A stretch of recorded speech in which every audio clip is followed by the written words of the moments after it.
Detaje të reja. Ja kush ishte i riu që humbi jetën në poligonin e qitjes.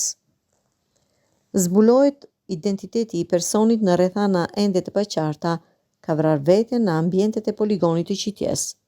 Mësohet se Bledi Hasani ka qenë klient i poligonit Action Target i biznesmenit Emiliano Dusha pranë stadiumit kombëtar, pasi kishte shkuar për qitje dhe herë të tjera në këtë vend. Njoftimi i policisë. Rreth orës 13:30 brenda një poligoni në rrugën Dervishima, dyshohet se është vetë vrarë me armën e zjarrit me të cilën po kryente qitje shtetasi BH, 35 vjeç. Në vendngjarje ndodhen shërbimet e policisë, të cilat në bashkëpunim me grupin hetimor po punojnë për sqarimin e rrethanave dhe dokumentimin e plotë të rastit.